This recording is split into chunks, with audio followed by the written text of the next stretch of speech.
Vamos a continuar con la segunda conferencia de la sesión número 1. En este caso, la conferencia está titulada La mejor dieta para el caballo en la Caballeriza, un enigma para el propietario. Y para mí es un gusto presentar en esta ocasión a la ponente, a la doctora Mejor Collier. Voy a permitirme hablar un poco respecto a su currícula. Ella actualmente se encuentra adscrita, es directora de investigación e intercambio de conocimientos en el Royal Agricultural University en Reino Unido. Respecto a su formación académica, ella cursó un bachillerato en ciencias en el Agriculture University College en Escocia. Tiene un doctorado en nutrición equina por la Universidad de Edimburgo con el proyecto titulado Estudios sobre la cinética de degradación de alimentos fibrosos botánicamente diversos y su aparente digestibilidad y velocidad de paso cuando se alimentan a ponis. Respecto a las actividades que la doctora desempeña, ha sido profesor de ciencias equinas y animales de tiempo completo en la Universidad de Gales. También es profesor de ciencias equinas a tiempo completo en el Colegio Agrícola de Gales. Además, es consultora en nutrición y en investigación equina, y además es subdecana del Colegio Abierto de Ciencias Equinas, y finalmente también es profesora principal del Royal Agricultural College, el Cirencester de medio tiempo. Voy a comentar un poco respecto a las asociaciones profesionales a las cuales la doctora Moore pertenece. Ella es miembro de Sociedad Británica de Ciencia Animal. En 2003 formó parte del comité organizador de las conferencias sobre ciencia equina emergente. En 2005 formó parte del comité organizador de las conferencias sobre la aplicación de ciencia equina y además también actualmente es miembro de la Sociedad Promotora de Excelencia en Ciencias Equinas y finalmente es asesor de acreditación de la Sociedad de Biología. Voy a permitirme comentar un poco respecto a sus líneas de investigación. Ella se ha desempeñado principalmente en nuevos piensos y sistemas de alimentación para el ganado joven. Ha trabajado también en alérgenos respiratorios, identificación y sistemas de tratamientos de forrajes, así como también el perfil microbiano del forraje y contenido de nutrientes en relación con la salud intestinal, la salud respiratoria, el entorno estable y los sistemas de mitigación. Además, también ha publicado algunos trabajos sobre sistemas de alimentación y comportamiento y el bienestar de los equinos, de fisiología digestiva y salud intestinal, así como los requerimientos energéticos de los caballos en ejercicio. La doctora Moore cuenta con más de 30 publicaciones en diversas revistas científicas, más de 57 resúmenes en distintas conferencias y además también ha publicado aproximadamente 5 capítulos en diferentes libros. Doctora Moore, es un gusto el que usted esté aquí con nosotros. Bienvenida nuevamente y le cedo el espacio, doctora Moore. Bienvenida. Well, good morning, everyone. It's afternoon here in the UK, so it's a little bit strange saying that. Thank you very much for inviting me to speak once again at your conference. And I'm only sorry that I can't actually be with you in person because I do love my trips to Mexico, I have to say. So I was asked today to give a bit of an overview on the best diet for stabled horses. And I have subtitled this An Owner's Conundrum, because although we have been doing this for many hundreds of years, feeding stabled horses, I still think on the whole we're not very good at it. We've still got lots of issues with our horses, and many of them are initiated by management systems and by the way we feed. So I wanted to just have a bit of an overview today about the things that we should be considering when we're feeding our horses. So what is it that we want to achieve? Well, basically, we would all love to keep our horses out in pastures such as this. This is a picture I took the last time we could all travel in Kentucky. And here is the ideal. You have horses out in a big field with lots of grass, they've got companions, and everything is happy. But we know that we can't all, for various reasons of climate. You're very dry and arid there. We're very wet and boggy over here and very cold. So for different reasons, we can't keep our horses all the time at pasture. And so we need to be able to stable them, but we need to get better at how we do that. Because we must aim for healthy, happy horses. And we want to try and make the stable environment as close to this ideal as we possibly can, but moving that indoors or within some sort of controlled environment. So to do this, there's lots of different reasons about why we would need to consider little aspects and time budgets, etc. But really, I think they come under two major headings. We've got health and we've got nutrient requirements. And that's what we are trying to achieve when we're looking after our stabled horses. So what aspects of health am I mainly concerned with? Well, all systems, the horse's body systems, should be working as they should, as they were designed to do. And it's up to us to feed them to allow that to happen.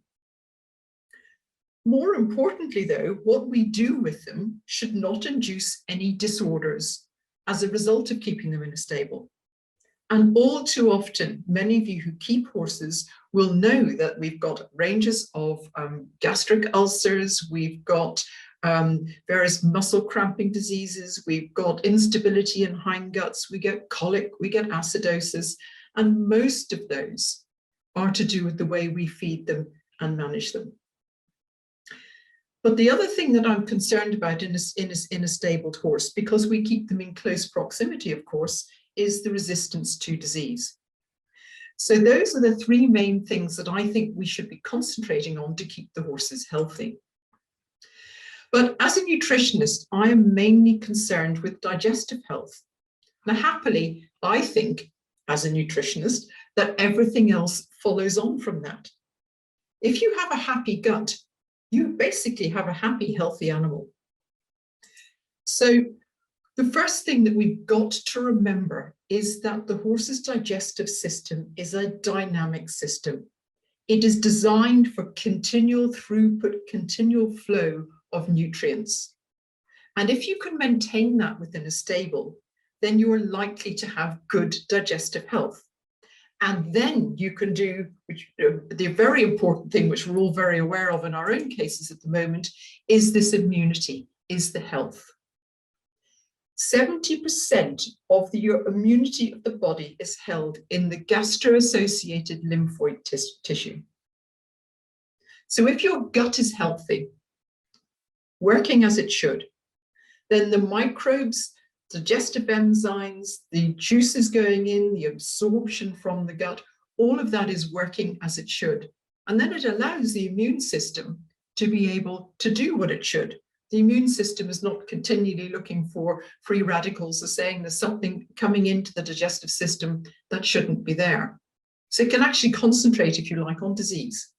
And so that's what we should be aiming to do. So what is the challenges that we have in the foregut? Well, here is an equid stomach. We know that the top region is aglandular squamous, so that is actually quite susceptible to equine gastric ulceration syndrome. Now, that is divided into squamous and to glandular syndromes, and they do have slightly different etiologies and different causes. But taken as a whole, that's one of the biggest issues that we see in our stabled horses. So we need to think about that all the time we're feeding them and trying to maintain their health.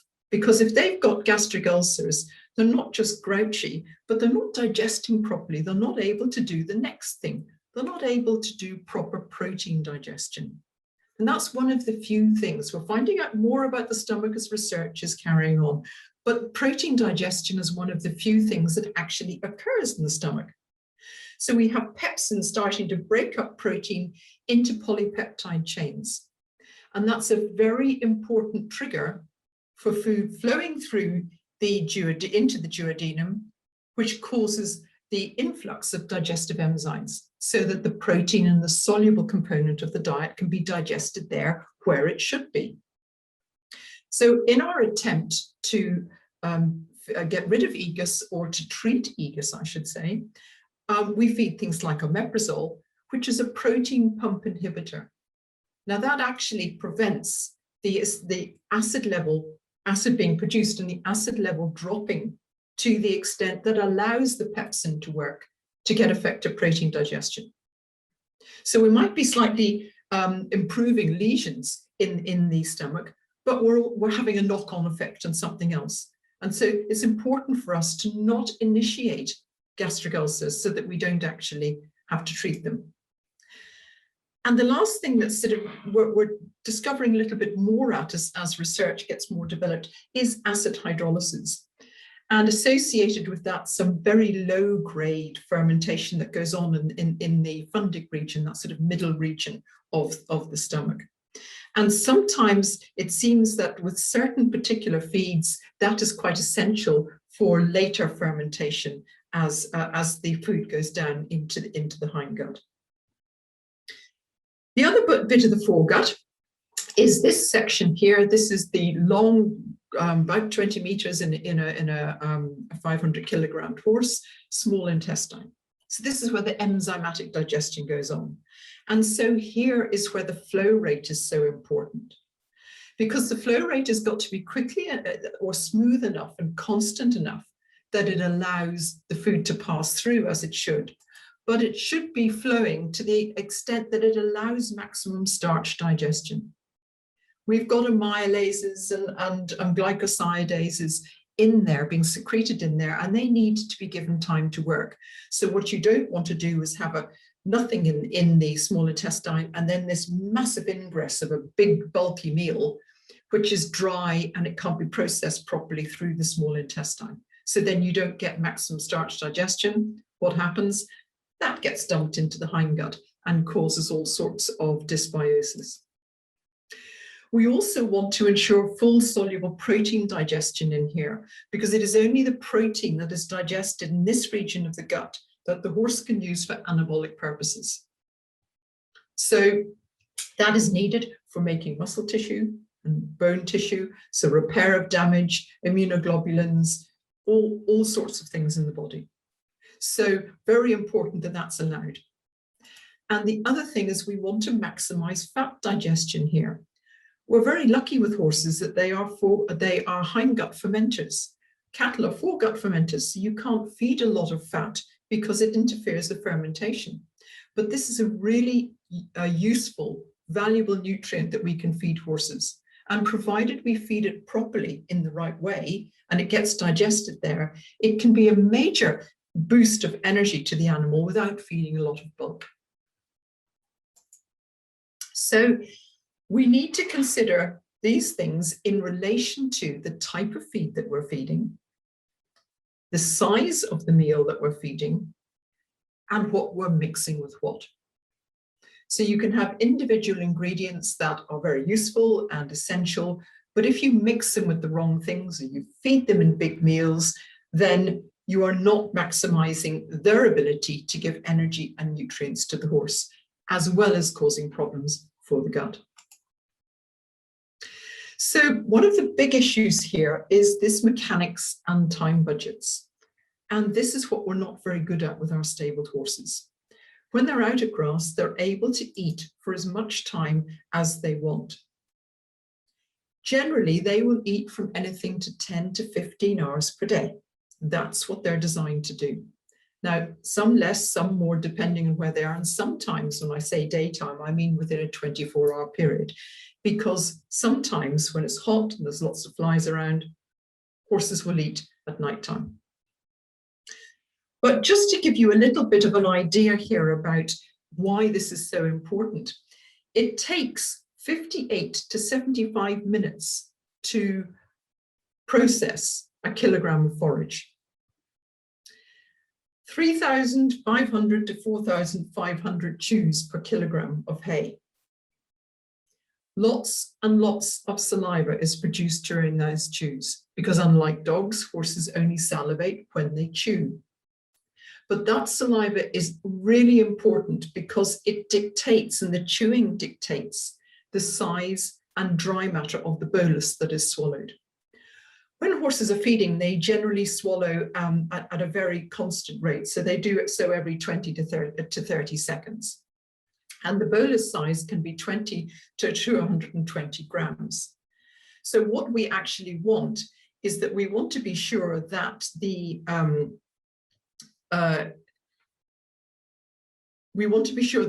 dry matter of that particular bolus is very good and is wet enough that allows the penetration of gastric juices into the bolus, so that it allows the right job to be done.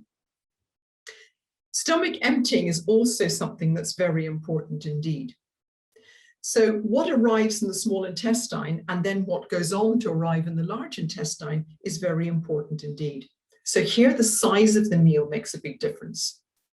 So looking at the small meal size, so if we've got, for example, 1 kilogram or 150 grams of food going in there, and it has the chemical composition of between 10 to 20 crude fiber and 22% starch, that flows 1.5 times faster than the same size meal if it has a much higher level of starch. And that is simply down to the amount of chewing and the speed at which it goes into the stomach. And that will really influence the dry matter of the food in the stomach. It will also go significantly faster than if you feed a very large high starch meal. So if you feed a 4 kilogram high starch meal, then that's inclined to sort of get dumped into, because the horse doesn't chew it as much because the particle sizes are already small, that gets dumped into the stomach. And there it sits as this heavy, rather dry mass. And it might not be doing that much harm there, but as things go on down through the digestive tract, it is interfering with the digestive process. So we need to get better at managing these time budgets. What's our gut challenge then with the hindgut? What are we trying to achieve with the hindgut? Well, this section, which obviously here looks, and it is the biggest section of the gut. And I always say, if you look after this part of the gut, then you've got a healthy animal. So what are the challenges here for us? Well, to maintain a stable and diverse microbiome. We know that if the microbiome is fairly stable, but it contains lots of different species in there, it's much better at digesting all the different aspects of the feed, but it's also better for the immune response as well. But the challenge to us as people who want to keep horses is this business of bulk and water holding capacity. So hence we're inclined to minimize the amount of bulk that goes into this particular organ, because we don't want this heavy weight in the animal. It's not going to run as fast. But to counterbalance that, we have to have efficient vitamin and water reabsorption. So it really is a juggling act here. This is not, it sounds wonderful in theory, but it's not easy to do in practice. And it's also not easy to turn well-established practices around and show actually that you can feed them slightly differently. And horses are individuals, so some will suit certain systems and other won't. So I do appreciate we've got a number of challenges here.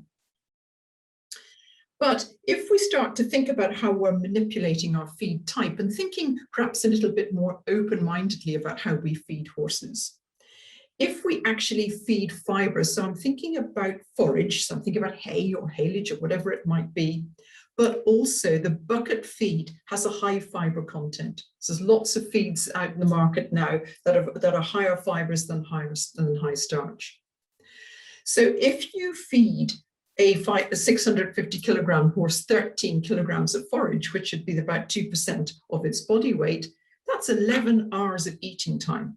That's 11 hours of being able to salivate and do what you were meant to do in the stable. That goes a long way to improving time budgets and health. But added to that, with the alkaline part of the diet, it has a higher dietary cation-anion balance. So it is already helping to neutralize the gut and naturally reducing the amount of acid that is produced. However, and I had one of these, some horses just seem to eat forage very quickly. And so feeding systems are also the way in which it's not just a matter of choosing the right thing, it's how we feed it. And how we feed it will have an influence on the gut microbiome. Unfortunately, horses seem to have a small core, which is quite unstable. And in fact, some of the research work done by by Erickson and Dougal suggest that that core is not the same. So if you keep a group of ponies in a building, and they're fed the same diet and they're managed the same, one animal's gut microbiome will be different to another. So unfortunately, they are highly individualistic, and even with diet, there's little commonality. And so this is possibly why some of the animals are more susceptible to colics and dysbiosis than others. On the whole, and it's not surprising that we find this in hay, that proteobacteria are abundant in the upper gastrointestinal tract, and Bacteroidetes and Firmicutes are the major phyla in the hindgut. And actually, those three are major components in hay. And that's not surprising because you are what you eat.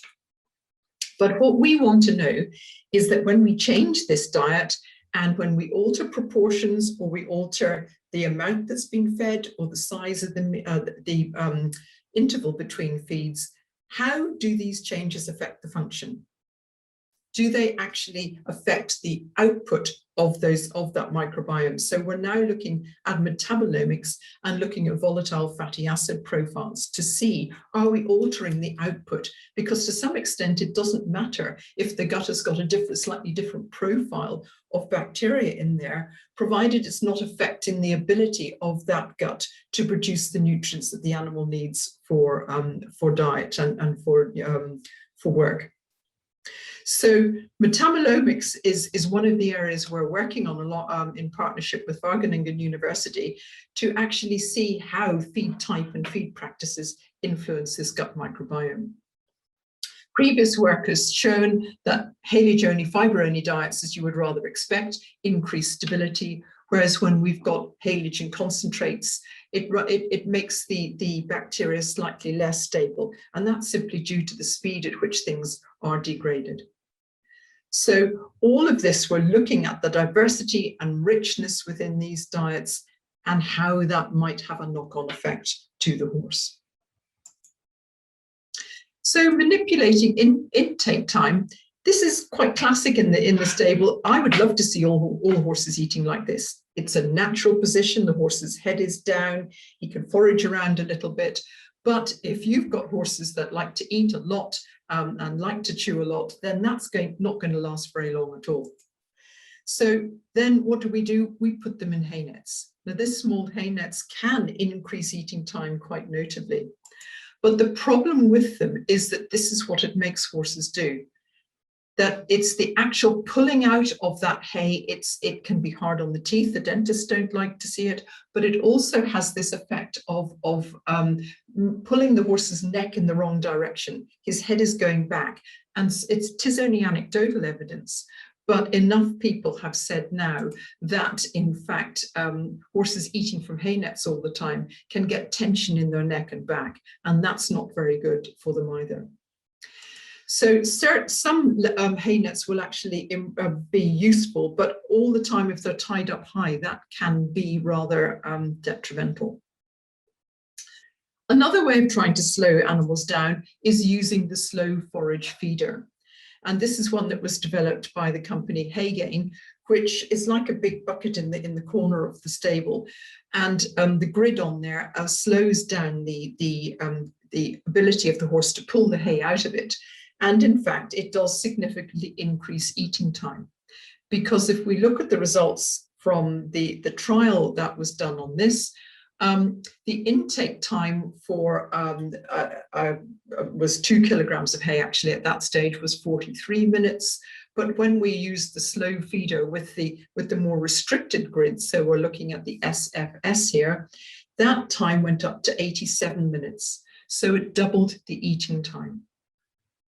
Small hold hay nets, depending on where they're tied up and how used to them the animals are, they can only increase eating time per kilogram of around about 5 minutes. So, and other times, if you double them, it can go up, you can nearly increase eating time by half an hour. So it's very much a case of playing around with what your horse is used to, what your pony should be eating, and indeed trying to introduce new systems. But bearing in mind the knock-on effect of each of those, we're inclined to do something that suits us, and then we don't think about the knock-on effects, such as the hay net on the horse's physique and muscle. Managing daily routine, the time in the stable, and I just noted the last talk, unfortunately I don't speak Spanish, but I did notice there was some time budget material there, so you will have heard a little bit about this, is that how is the day divided up for your horse? And can you improve this without actually changing the diet too much, if you think you've got it as close to ideal as possible, or indeed changing the work regime? How can you alter the number of hours that they spend in the box? Can you put them out in dry lots or whatever, a couple of times in the day? How much time are they spending eating? How much time are they spending exercising? And do they have any turnout?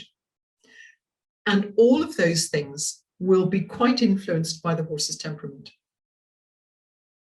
So we need to treat these animals as individuals. Some don't mind standing 4 hours in the box, and others will start to develop stereotypic behaviors because they find the confinement, lack of eating and lack of interaction with other animals rather stressful. So in a look at stabling, and I think this is something that we need to look at a little bit more carefully now. We've sort of come through a bit of an evolution, I think, on this. So is your horse in this sort of stable? Now, I think we'd all agree that's a pretty barren environment. So there's a bit of bedding there for the animal to lie down in and to soak up any urine, but can't put its head out the window. There's just grey walls there. It's all pretty enclosed, not much to look at. It's going to be a bit boring. I wouldn't want to be in there. Then you can have these sorts of indoor buildings where you've got quite a bit of activity going on, but the roof is low there, so I would worry about the dust problems. But where's the sunlight? Where is the natural environment there? So while it might be a little bit more stimulating than this, it's still not ideal. This is backside in Kentucky at Keeneland, and here are the stables. Yeah, plenty going on actually. Lots going on because this is the road outside and the animals can see other animals. The horses are walking backwards and forwards. But there are many other issues with this, mainly to do with dust and ventilation. Getting better now as we go to large stables in barns, and in a stable this sort of size, you can put 2 or 3 horses. And that allows them to interact. You've got, where I'm standing with the camera, you've got sort of the feeding stations that they can go and eat and get access to food when they want to. But at least they can actually walk around in there and they can get down and they can roll and they can interact with one another. The best of all, though, is this. And this is an active stabling system that I took a photograph of when I was in Sweden, a couple of years ago at the European workshop. And here, all these horses, these are all dressage horses at the National Stud. And here they're kept in this big, what I would call big dry lot yard. And at the back, the 2 sort of barn areas are lying areas. So horses can go in there and lie down when they want to. And in the center, as you see from here, these horses are at the feeding stations. Now, those that can feed ad lib can just go and go to one of the feeding stations and get ad lib forage. Others that are on more restricted diets, they wear transponders, and the transponder will then monitor the amount of food that the horse has eaten over the last period, and either it will get some food or it won't. It has to go off and wander around again because it's already eaten its ration for those few hours. Now, there was quite a lot of resistance, I gather, to animals going into these sorts of stables, But at the end of the first season, even those with Grand Prix dressage horses were asking the manager if their horses could be kept in there, because they could see the tremendous benefit on temperament and body condition, and lack of getting the vet out because they didn't have ulcers and they didn't have issues.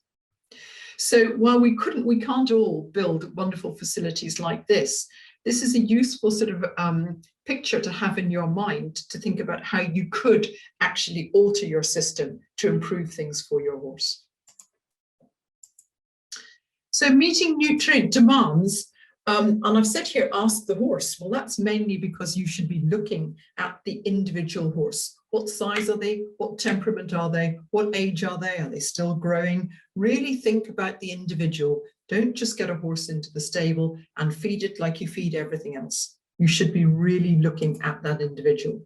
And then, of course, all the other things, the type of exercise, the feed availability. You don't always get access to the right things that you want. What's the environment like? Is it very hot? Is it cold? Do they need to be wearing rugs? How much competition are they doing? Are they traveling to competition? Traveling is really quite energy demanding. And so you need to monitor all these things, but really not by eye. Horses should be weighed, you should be condition scoring, you should be looking very carefully at what they're doing. So what we don't want is this sort of situation here where a horse is too thin, nor do we want a lovely Moonfleet there. I know he runs like the wind, but he's a bit overweight, it has to be said. So we need to be able to feed them in the right way. Now, I'm not going to go through this slide, but this is just the reference here, because I've already given this to you in previous years about looking at the energy requirements for performance horses. And the only bit here that I wanted to highlight was actually the fact that the recommendations, the official recommendations, actually recommend that you feed horses between 100% and 15% more than they actually need. And so this is why I say, do the laying on of hands and monitor the horses. Don't just judge it by eye, because we have a great saying here in the UK, it's the eye of the feeder that doth make the horse fat. And that's the case. We have since, though, gone on to look at race horses in training. And this study was, and it has just recently been published in October, there were 22 thoroughbred race horses. They were in active training for 15 weeks. Again, Mark used the Conan equation. And the interesting thing about this is that, again, the energy expenditure for exercise, so our EE there, is 70 to 82% lower than official guidance. That's 70 to 82% lower than official guidance. What that means is that we think when horses are galloping, they're using an awful lot more energy than they are. And so we overfeed them. And by overfeeding them, generally that means overfeeding starch and causing digestive issues. The other interesting thing about this situation was that it does show the impact of other activities associated with racehorses other than work. So horses that were racing, their energy, their EEM, their energy expenditure for maintenance was 12% higher than those that weren't racing. Now that 12% higher means that they are putting on more muscle tissue and they have got a higher basal metabolic rate. And that needs to be fed for. When these 2- and 3-year-olds actually were in training breaks, when they weren't actually on training, they did actually grow a bit. So it just shows that the energy that we are asking, the activity we're asking them to do can stunt growth. So it's very important that these horses are trained a bit, given some time off, and trained a bit again. Again, I'm not really going to go through this, but just to remind you, because again, I've presented this before, about this total mixed fiber ration that we developed for foals. And we found that these foals grew just as well on this all fiber diet. It's very high quality fiber, but it's the all fiber diet in comparison to those that were fed 6 kilograms of cereals. Now, on the back of that, again, these are the graphs I have shown before about the growth rates of the two groups of animals, and one mirrored the other. But the little graph here on the bottom left-hand side was the one that really caught our eye. And this is looking at the lactate levels. And the green line here is showing the amount of lactate that is produced in vitro when the all-fiber diet is fermented in comparison to the starch diet.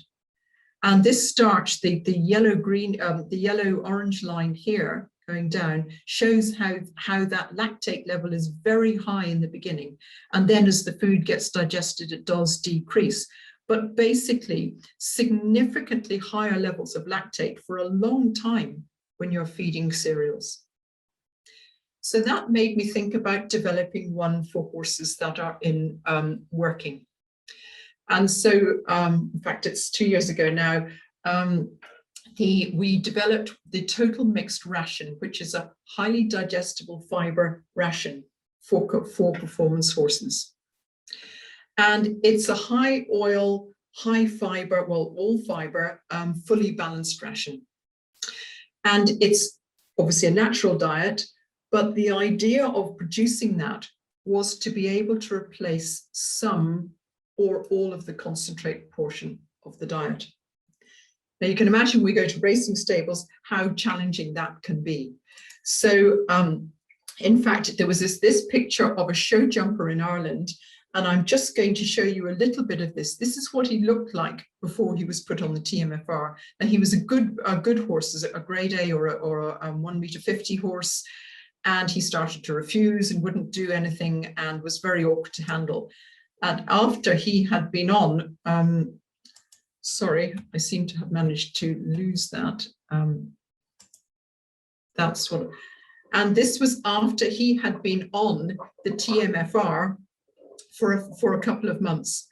And you can see there that just how relaxed he looks when he's jumping. And we'll just let him come up this line here of how his back end looks, how he's developed muscle, and he has just fed this high fiber diet and hay. Okay, look how round he is there, and how much healthier, and cantering around there. It's a big track and looking very happy. So, in conclusion to all of this, the problems we encounter with our horses when we're feeding them are management initiated. We do this to them, and it's up to us to make or find better ways to feed them. There is all the time increasing evidence coming out that male feeding high levels of cereals is a serious welfare issue. So we need to think very hard about what we're doing here. We are concerned about this very much in the UK and Europe because of racing, and racing can get a bad press in terms of welfare grounds.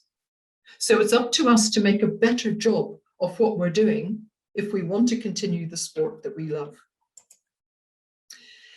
Equine gastric ulceration syndrome is a Helicobacter pylori condition in humans, but it is not in horses. It is not bacteria induced. It is due to poor feeding, to stress levels, and extremes of exercise. All of these things are within our grasp to change. We know that on the whole, horses in the wild do not generally get metabolic disorders. Why is that? Because they're eating fiber diets, they're eating all the time that they want to, they're able to interact and move around. So we've got to be imaginative by the way in which we do this and keep them indoors. We know that behavioral abnormalities are management induced, and we certainly know that equine asthma, which I'm going to talk about tomorrow, is management induced as well. So really, we should not need convincing about what needs to change. I do appreciate that it's not easy to change situations all the time and stabling, and there are economic constraints to doing this. But we can be more imaginative. We can be better at doing this. We really can. So when we continually review how we're keeping our stabled horses, think about how you house them. Think about the feeding management and the daily routines. Can you break it up a little bit more for your horse? Think about partial or even complete replacement of starchy cereals with highly digestible fiber feeds. They are on the market now. There is increasing evidence at how successful these are. And it's our own conservatism, it's our own biases that are stopping us doing this. So think of the horse. And continually better monitoring. Look at the individual and see what suits it best. So I'd just like to acknowledge the work of others in all of this work. So with my colleague, Dr. Simon Daniels and Sue Martin, postgraduate students who, bless them, are endlessly doing things like monitoring biting and stable daily time budgets and regimes. And like to thank our sponsors, Eclipse Feeds Limited and Buckland's Farm Stud. Thank you very much for your attention. Agradecemos a la doctora Moore por tan excelente presentación, lo mismo que a la doctora Tamara, y vamos a dar paso ahora a una sesión de preguntas y de respuestas. Ustedes han estado interactuando a través del chat, colocando sus preguntas. La doctora Tamara ha empezado a contestar ya algunas de sus dudas a través del chat, pero quiero comentarles que para el caso de la doctora Moore, les pido de favor que ustedes puedan expresar sus dudas en el idioma inglés para que ella pueda leer sus preguntas y podérselas contestar. ¿De acuerdo? Entonces, vamos a dar paso ahorita a continuación a que ustedes a través del chat nos empiecen a hacer llegar todas sus dudas respecto a estas ponencias. Doctora Tamara, si nos puedes apoyar, yo sé que estuviste contestando ya algunas de las preguntas a través del chat, haciendo una breve recapitulación de estas preguntas que te han hecho y haciendo una recapitulación para que tú las puedas comentar directamente. Claro. Bueno, yo creo que muchas de las preguntas apuntan a un tema que también la doctora Moore recién comentó, que nosotros tenemos que pensar en qué distribuyen su tiempo los equinos en forma natural. Y en ese sentido, estos presupuestos de tiempo son súper importantes. Entonces, algunas de las preguntas iban a cómo podemos reducir las estereotipias o cómo podemos disminuir el estrés después del destete. Bueno, entonces tenemos que pensar cómo distribuiría su tiempo, ¿no es cierto?, los caballos en condiciones naturales y tratar de asemejarlo lo más posible. En cuanto a las estereotipas, que creo que fue una de las preguntas que no alcancé a responder por el chat, una vez que la aerofagia está instalada, es difícil eliminarla. ¿Por qué? Porque el caballo va a tener cambios a nivel neurológico. Tenemos un desorden a nivel de las vías dopaminérgicas y estos caballos tienden a tener mayores cantidades de receptores a dopamina. Por lo tanto, el generar un cambio en el manejo no necesariamente va a significar que va a desaparecer la estereotipa, pero sí nos podemos adelantar y prevenir. Entonces, nuevamente, pensar, los caballos necesitan una alta proporción de fibra en la dieta. Nosotros vemos que la aerofagia se presenta en mayor frecuencia en Chile, en el caso de los caballos de carrera, que son alimentados con un 70% de su dieta con un cereal como es la avena y solamente un 30% con heno de alfalfa, donde va a estar la fibra. Entonces son equinos que están mucho tiempo estabulados, que están 1 o 2 horas fuera del box, que es para hacer ejercicio o para las rutinas de aseo, y luego son alimentados con dietas altas en energía y bajas en fibra. En ese sentido, necesitamos entonces poder mejorar esos manejos. Algunos están poniendo que no tienen audio, no sé si eso será generalizado. Sí se escucha, ya.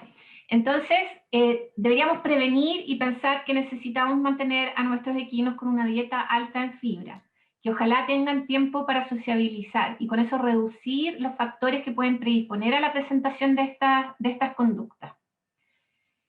Los collares antiaerofagia, los bozales o los cambios de la infraestructura son solamente una solución, o las cirugías son solamente una solución mecánica y no están solucionando el problema de fondo, por lo tanto no se recomiendan, ¿ya? En el caso de los potrillos y cómo reducir el estrés del destete, tenemos que pensar que el destete de por sí siempre va a ser una situación que va a generar estrés. Nosotros podemos tratar de mitigar ese estrés. Si es que el destete se va a hacer de forma abrupta y vamos a separar a los potrillos y llevarlos a un box, bueno, presentémosles estos nuevos alimentos antes, a potrero, vayamos reduciendo algunos factores de novedad o factores estresores que pueden ir apareciendo. Probablemente uno de los sistemas de destete que podría ayudar más es, en vez de hacer una separación abrupta, el ir retirando madres desde el potrero y que los potrillos vayan quedando con las otras yeguas, o tener yeguas secas o yeguas que actúen como nodrizas que queden con ellos para evitar esta separación también de los animales adultos de forma tan repentina. Entonces hay distintos manejos con los que nosotros podemos reducir el estrés, pero el destete siempre va a tener un factor estresante, o sea, no vamos a poder llevarlo a cero, ¿ya? Dentro de las otras preguntas por ahí preguntaban por la agresión. La agresión puede aparecer efectivamente como respuesta a manejos que son dolorosos, que va a ser un mecanismo de defensa del equino, puede aparecer como en caballos que están en situaciones que son estresantes, pero la agresión también puede ser aprendida y muchas veces nosotros reforzamos conductas agresivas sin darnos cuenta, ¿ya?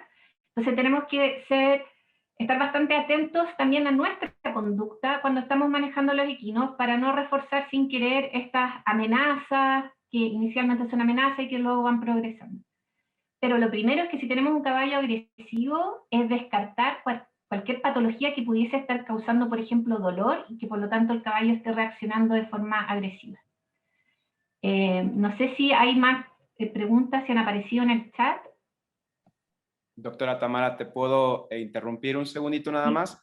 Voy a ir haciendo lectura de algunas preguntas con la intención de darte un espacio directamente a ti, posteriormente a la doctora Moore, para que quizá haya algunas que no hayas contestado. Voy a irme directamente a las preguntas finales, que posiblemente fue aquellas que no alcanzamos a revisar. Por acá nos preguntan, doctora Tamara, para hacer una evaluación de bienestar, ¿utiliza algún protocolo en específico como el de Donkey Sanctuary o el de Welfare Quality, o se adapta a las condiciones ambientales de los equidos para hacer dicha evaluación? Ya. El Welfare Quality no tiene un protocolo específico para equinos, pero después aparece otro proyecto que mencioné por ahí en el chat, que es el AWIN, en que sí tienen un protocolo específico para equinos que se puede utilizar. También hemos ocupado el Donkey, hemos ocupado el de otras organizaciones no gubernamentales, pero siempre hemos tenido que hacer ciertas adaptaciones a las condiciones de manejo local, porque la forma en que manejamos a los equinos, burros, mulas, no es igual en todos los países y va a tener, ¿no es cierto?, características particulares asociadas a las distintas actividades o a las condiciones geoclimáticas. Entonces, si bien ocupamos algunos protocolos como base, luego tratamos de irlos adaptando a la realidad local para que efectivamente podamos, a veces, por ejemplo, hay indicadores que no podemos utilizar porque a lo mejor no se ocupa un equipamiento o una rutina en particular, o a veces tenemos que agregar un nuevo indicador por algún manejo que a lo mejor es tradicional acá en Chile y que no se ocupa en otras partes. Pero sí existe una serie de protocolos que están validados internacionalmente y que uno los puede ir adaptando a la realidad local. Perfecto, muy bien. Muchas gracias, doctora Tamara. Voy a dar el espacio, doctora Moore. Nos hacen preguntas aquí directamente en el chat. Veo que ha estado contestando algunas. Voy a irme en las últimas. Doctora Moore, I am trying to use TMR in female, but I can't replace all cereals. And my question is, do you recommend TMR on falls and after weaning? Yes, I've been trying to type some of the answers de escribir algunas de las respuestas al chat. But pero yes, I would having done 2 trials now with hecho a 2 total estudios mixed con fiber ration, I would la absolutely TMR. recommend Yo that recomendaría foals, que once los they're weaned, potros, are una fed vez this diet. destetados, In fact, we se fed les it dé este alimento. just before they were weaned, so they got used to it. Les empezamos a dar esto antes del destete, And the reason it's so y la important at razón that es que es stage tan importante a is esa, it develops the etapa, gut es que very well. desarrolla muy bien el intestino. If you develop a healthy microbiome Y si and a desarrollas good un system microbioma of sano y fermentation, un buen sistema de on, fermentación it does reduce the likelihood of temprano, getting problems eso later reduce in life. It la can't probabilidad de fix tener everything, but it will problemas después certainly en improve su vida. situations. No puede arreglar todo, pero It's very high. The ciertamente important arreglar thing about this is situaciones. it's very high quality La cosa fiber. importante de esto So es the que es actual fibra de TMFR muy that we're buena calidad. using El TMR que is made estamos up of very usando, high quality de hecho, grass. de pasto de And muy then we buena add calidad. the Y balances to it entonces and some agregamos soybean meal balances y so that pasta we've de got soya. protein digestible in the small intestine Proteína digestible en el intestino and there's delgado, no starch at all. y no hay almidón en ningún And lado. that works very well indeed. Y esto funciona muy bien en realidad. Muchísimas gracias, doctora Moore. Voy a leer a continuación otra pregunta que va dirigida para las dos. Voy a dar primero espacio a la doctora Moore para poder contestar y posteriormente a la doctora Tamara. Aquí nos hacen preguntas, Dr. Mariel, Dr. Tamara, what fasting time, amount of time, do you consider to be tolerable for the horse without seriously affecting its health? I mean, at what time, hours, could the last ration of food should be offered during the night? And what time, hours, could the first ration be offered at the beginning of the day? I have written in the chat, sorry, Dr. Tamara, have I cut across you? But I have written in the chat that the work is a little bit variable depending on the situation that a horse is in. But generally speaking, they will have slightly longer resting periods at night. Certainly they do in the Northern Hemisphere when it's dark and everything is quieter. So if a horse is without forage or feed for a few hours in the night, it's not as problematic to it as if that happens in the day. So what I always recommend is that we give the last feed at 10 o'clock at night and the first feed at 6 o'clock in the morning. And what we're doing with our trial ponies at the moment is that, because ponies are ponies and they will eat so much and so quickly, is that we're double netting the last feed at night, the 10 p.m. feed, so that it does take them longer to eat it, because otherwise they will polish off their hay net in about 40 minutes. So we can double the time by doing that with these very, very small held hay nets. And that helps to just expand it a little bit. So they're probably only without feed in front of them for about sort of 4 or 5 hours. Whereas, you know, and with horses, if they're fed a little bit more, particularly if they're exercising well, then you can feed them a bit more, so they'd be without food for a less time. But if it's trickle feeding during the day, if you're building up slight amounts of acid at night, that will be neutralized very quickly by constant feed in the day. Muchísimas gracias por su respuesta, doctora Moore. Vamos a darle un espacio a la doctora Tamara si quiere hacer algún comentario respecto a esta pregunta. Doctora Tamara. Hola. Bueno, yo creo que estoy súper de acuerdo con lo que dice la doctora Moore. Siempre es importante reducir los tiempos de ayuno. Recordemos que el caballo requiere ir comiendo, ¿no es cierto?, de a poco para ir generando saliva y contrarrestar la acidez. Y probablemente no más de 4 horas, y eso justamente lo podemos reducir o evitar con estos nuevos sistemas de comedero, como los que la doctora mostró también en algunas fotografías, que lo que hacen es aumentar, ¿no es cierto?, el tiempo de alimentación, dificultando de cierta forma que el caballo pueda ir sacando de a poco el heno, ya sea de estas redes o estos nuevos sistemas de comedero. Así que En realidad, totalmente de acuerdo con la propuesta. Muchísimas gracias, doctora Tamara. Voy a hacer una pregunta más al respecto. Comentan aquí, ¿la coprofagia en potros también es parte de los problemas de alimentación o del estabulado?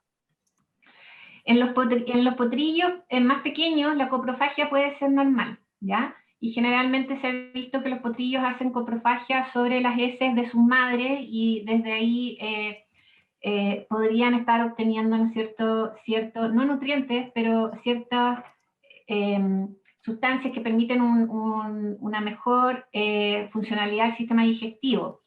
Cuando no es normal es cuando esto empieza ya a ocurrir en la vida adulta y que generalmente lo vemos en estos caballos que tienen restricción de fibra en la dieta y por lo tanto tratan de buscar fuentes, ¿no es cierto?, de fibra realizando la coprofagia. Pero en los potrillos se ha visto que podrían probablemente estar obteniendo ácido desoxicólico que podría ayudar a la funcionalidad del sistema digestivo, además de la interacción con ciertas feromonas y que por lo mismo van a buscar las heces de la madre. Pero en la vida adulta no deberíamos ver caballos realizando coprofagia y ahí sí deberíamos revisar cómo se está manejando la nutrición, ¿no es cierto?, de esos animales. Sobre todo el tema de la fibra, que es sumamente importante. Muchísimas gracias por tu respuesta, doctora Tamara. Dr. Moore, greeting for Mexico.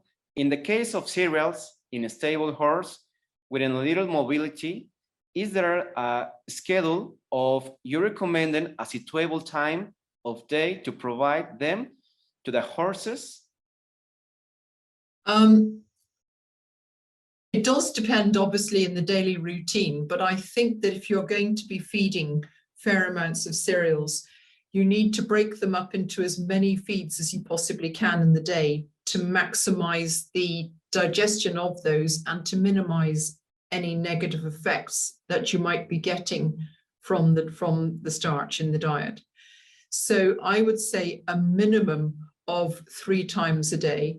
And in fact, many years ago, when I was eventing in Ireland, we would feed the eventers 5 times a day. So you'd feed them 6 o'clock in the morning and the last feed might be 10 o'clock at night, but then they had ad lib access to forage. So they always had forage in front of them. But the idea of spacing the cereals out was so that we could give them quite a few small meals to improve digestibility. Thanks, Dr. Moore. We have another question. A fascinating presentation, Dr. Moore. What is your opinion of feeding an extruded, concentrated in place of the normal milled feeds? Does the extruded feed help minimize some of the worries? Extruding actually improves the enzymatic digestion of starch. So it does improve its digestion and absorption within the small intestine. So you do get over the problems of, or can get over a lot of the problems of dumping lots of starch into the hindgut. So micronizing or extruding are good things to do if you're going to feed cereals, because it improves the ability of the body to get the nutrients from the feed. Muchas gracias por la respuesta. We have another question, Dr. Tamara. Horses naturally rest more at night. So if they are without forage during part of the night, that is not too serious. I always give last feed at 10 p.m. and first morning feed at 6 a.m. That's my response to a question. Okay, thanks. Yes. Sorry. That's all right, that's fine. Ok, tengo otra para la doctora Tamara.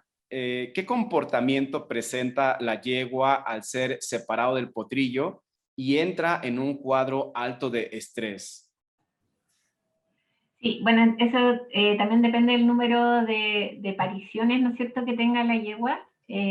Yeguas ya que han tenido más pariciones tienden a haber aprendido de los manejos anteriores de destete y pueden presentar menos reacciones de estrés que una primípara, pero De todas maneras, tenemos que pensar que es un evento estresante tanto para el potrillo como para la madre. Vamos a ver que en las yeguas, por ejemplo, puede haber un aumento de la locomoción, que va a estar relacionado con la conducta de tratar de búsqueda, de recuperar contacto con el potrillo, aumento en las vocalizaciones.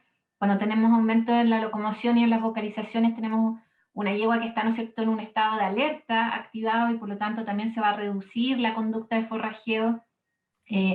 Y tenemos que, en esos casos, ir cuidando, uno, que los lugares donde vayamos a mantener a las yeguas sean lugares seguros, que tengan cercos adecuados, que no se vayan a generar accidentes por tratar de recuperar contacto, tratar de que, en el fondo, las queden separados tanto, no solamente visual, sino que también olfativa y auditivamente de los potrillos, para evitar que sigan tratando de recuperar contacto. Y estar siempre, ¿no es cierto?, supervisando a las yeguas para estar seguros de que no vayan a aparecer a lo mejor otras situaciones, como podría ser una mastitis o algún otro problema en la yegua. Pero sí, efectivamente es una situación estresante también para las madres. Muchísimas gracias. Dr. Moore, we have another question. Yep. Dr. Moore, what can you tell us about hydroponic grass as horse feeding? Hydroponic grass is very difficult to grow. That's about the most thing that I know about it. And it is actually susceptible to quite a lot of mold growth during the process. Unless they've developed better seeds mixes, and maybe in Mexico they have, but over here, it's mostly barley grass. And that's bitter. So we are inclined to find that horses don't eat it very well. So if you could get a good mix and you keep the unit very clean, and you've got lots of people around that you can feed the unit, because it's quite labor intense, then of course it's a very good way of getting dust-free, high quality nutrients in there. But the water with which you feed the grass with has to be balanced in nutrients. So you have to know quite a lot about it to get it right. But you know, if you're prepared to put the work in, it could be a very good answer. Thanks for your answer, Dr. Moore. We have another question. Dr. Moore, when providing the food, there is some order. I mean, providing a mixture of grains and thin fiber like oats, it will have some effect on digestion? Yes, it will. So if you feed a concentrate feed, and then you give fiber straight away, if the horse hasn't had free access to fiber, it is inclined to push the food through the digestive system a little bit faster, because fiber is a stimulant in the digestive system, and it causes peristalsis to increase a little bit and move things through the gut as it should. But that might be too fast for the starch digestion. If horses have got ad lib access to forage, you needn't worry about it, because they're not going to suddenly eat a 5 kilogram hay net, because they will be trickle feeding themselves. They'll be controlling their own intake. But if they have been restricted, for example, at night, and they haven't had access to forage for 5 hours or so, I would be inclined to give a small hay net or a small amount of hay first, and let them eat that, and then feed the concentrate meal and let them digest that, because then that's the better way round. The concentrate doesn't get pushed out of the gut with fiber following it. It's better following fiber. Thanks, Dr. Moore. Thanks for your answer. Doctora Tamara, tengo una pregunta en el chat para ti. Doctora Tamara, ¿ha identificado etologías propias del estrés por mosca, ya sea por mosca del establo o del cuerno? Las conductas que vas a ver, cambios conductuales, cuando tienes estas, ¿no es cierto?, cantidades de moscas excesivas. O sea, cada vez, por ejemplo, acá vemos que en el caso de la mosca, los cuernos, los insecticidas duran menos, ¿no es cierto? Y obviamente cuando tienes un animal que tiene que estar preocupado constantemente de estarse espantando las moscas, vas a tener un animal que va a estar, por ejemplo, va a cambiar su conducta de alimentación, va a estar alimentándose menos, va a estar constantemente moviendo la cola, va a estar constantemente incómodo y obviamente eso lo tiene nuevamente con una respuesta de estrés activada. Entonces, efectivamente, sí vas a ver, con las dos moscas vas a ver un poco cambios en la conducta de cómo se las tratan de sacar, porque la posición generalmente que toman esas moscas en el cuerpo del animal son distintas, pero sí vas a notar un animal que está irritado, está incómodo y está constantemente tratando de eliminarla. En ese sentido vas a ver estos pequeños cambios de conducta. Muchísimas gracias, doctora Tamara. Dr. Moore, we have another questions. Dr. Moore, what is a particle size? It's ideal for horses? Sorry, I was just in the middle of typing that. The bigger the better. Let them do the chewing. That's what they're designed to do. Horses have continually growing teeth, so let them use them. Let them chew, because the more they chew, the more saliva they produce, the smaller the bolus they swallow, the more flowing the digestive system. Thank you, Dr. Moore. No tengo más preguntas en el chat. Al principio habían bastantes. Discúlpeme si no las alcancé a revisar todas con tiempo. We have another question, Dr. Moore. The bigger, the better. Let them to the... That's my answer. Okay, thanks. Yeah. Okay.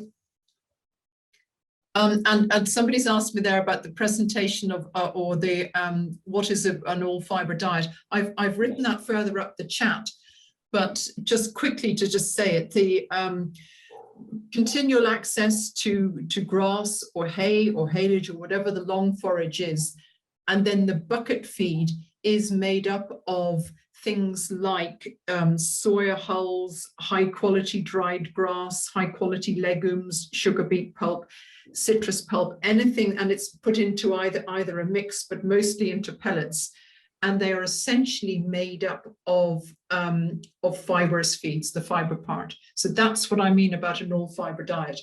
And so really there's virtually no starch in them at all. Thanks for your answer, Dr. Moore. We have another question. It has been shown in several science studies that automatic drinkers have more disadvantage. The advantage such as causing stress in horses, not keeping track of water consumption, among others. What do you think about it? I am not a great fan of automatic drinkers because I don't think, unless you've got a flow meter on them, you don't know how much the horse is drinking. And to monitor that is very important, particularly in warm climates after they've exercised, because if they've lost a lot of sweat, they can lose a lot of sodium in the sweat, and that dampens down the thirst response, and then they don't automatically rehydrate. And if you've got an automatic water dispenser, you don't know that they're not drinking. Whereas if you've got a bucket in the corner of the stable, you do. So I'm not a great fan of them. Also, some automatic drinkers, we had a problem over in the Arab Emirates, where the automatic drinkers were put in above the stable. And of course, the water was warm. And the horses really did not want to drink it because it was warm. So there's a happy medium, a bit like ourselves. You know, if you're very thirsty, you don't want to drink a very cold glass of water, or indeed a boiling coffee. You want something in between that you can actually rehydrate. And horses are exactly the same. So very cold or hot water that they will prevent them drinking.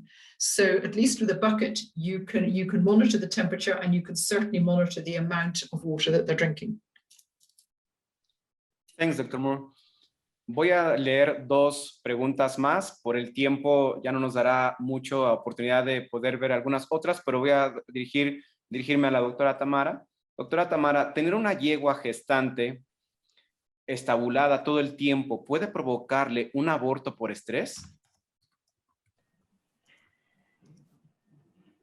Yo creo que uno no debería tener a ningún caballo, ni yegua, gestante, no gestante, ni macho, estabulado todo el tiempo.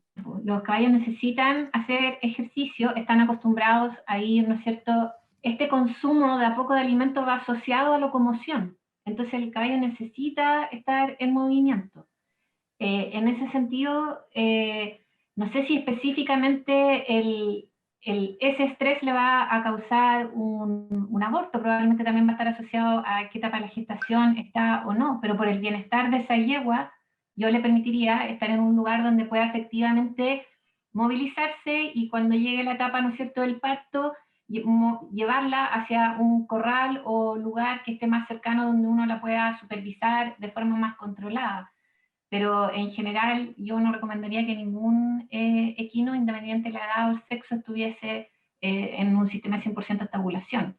Necesitan tener esta posibilidad de realizar locomoción, de sociabilizar y de poder, ¿no es cierto?, irse alimentando de a poco.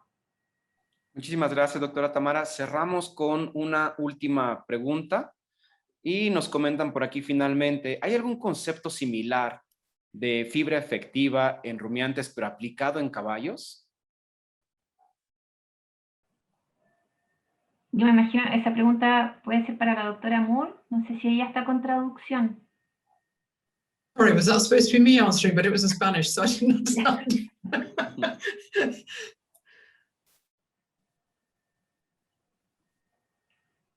They're asking if there is a concept similar to the one in ruminants for effective fiber for horses.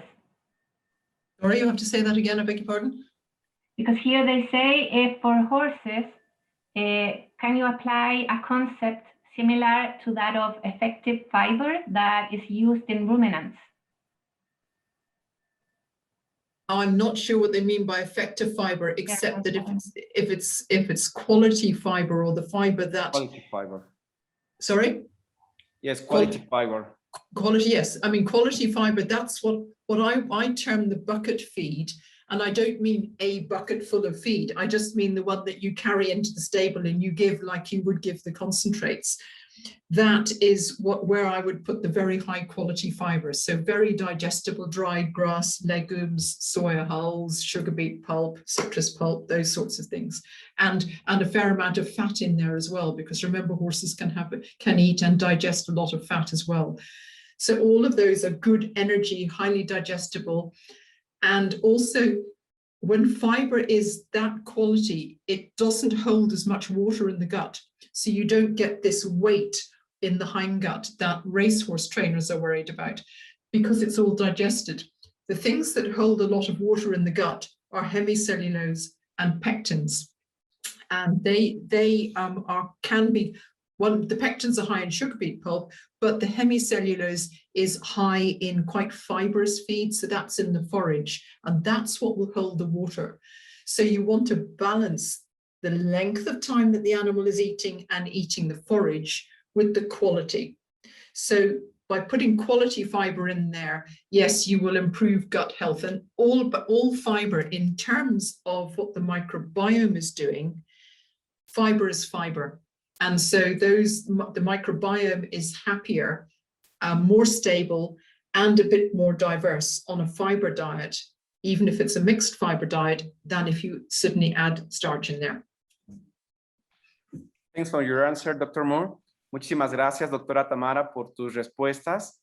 Damos por terminado el tiempo para no retrasar a la siguiente sesión. Sé que quedaron algunas respuestas por contestar todavía en el chat. Les pido de favor que nos tengan un poquito de paciencia. La doctora Moore y la doctora Tamara las irán también revisando poco a poco con la intención de irles contestando ya directamente en el chat. ¿De acuerdo? Entonces, damos pie a la siguiente parte de nuestras conferencias. Entonces, adelante, cedo el micrófono para poder iniciar con la siguiente sesión.